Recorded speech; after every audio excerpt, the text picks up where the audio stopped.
It is by grace you are saved. And if you have grace, you have everything you need to begin, even if you don't have everything figured out.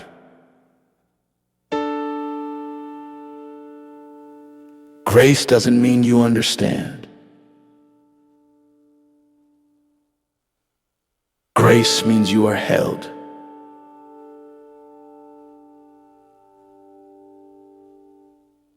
Grace doesn't mean the questions disappear.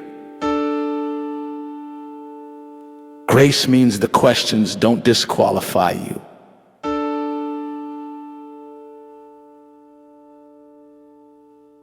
A lot of people are waiting to feel ready before they move, but readiness is not a feeling.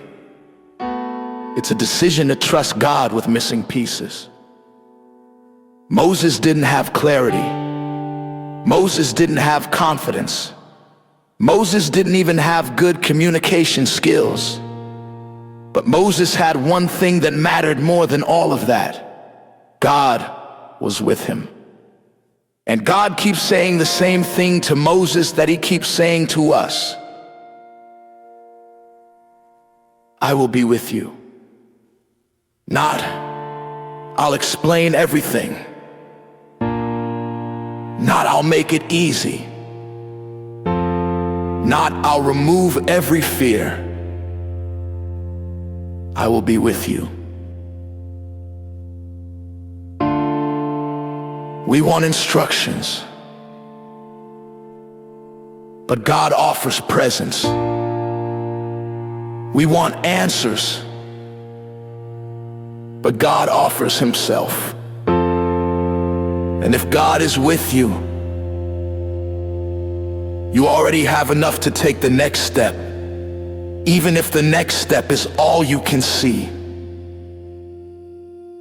This is where the war of words intensifies. Because when God speaks promise, your past speaks limitation. When God speaks destiny, your history speaks doubt. When God speaks calling, your insecurity starts yelling. Moses said, "Who am I?" God said, "I am." Notice God did not answer Moses' question the way Moses asked it. Moses asked, "Who am I?" God answered, "I will be with you." Because your identity is not found in who you are alone, but in who God is with you. That's why starting with the source matters. If you start with yourself, you'll shrink the vision. If you start with God, the vision expands.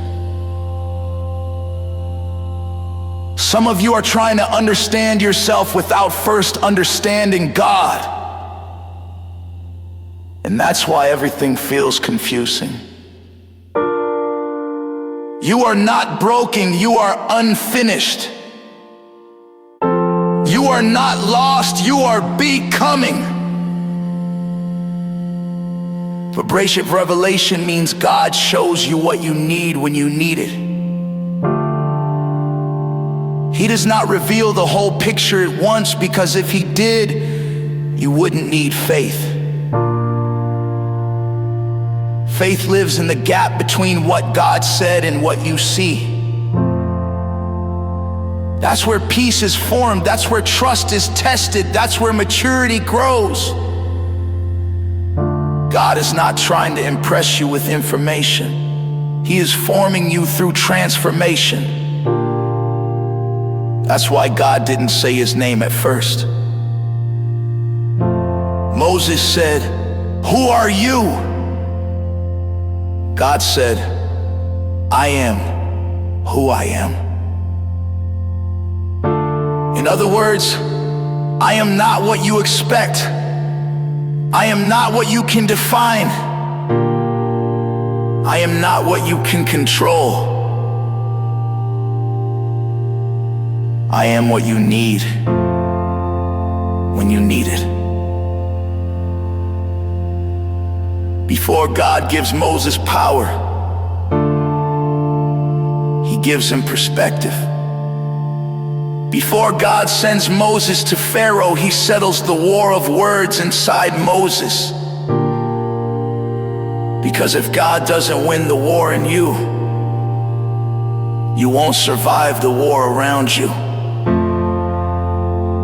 Some of you are fighting external battles, but the real battle is internal. The words you replay, the lies you rehearse, the labels you accepted.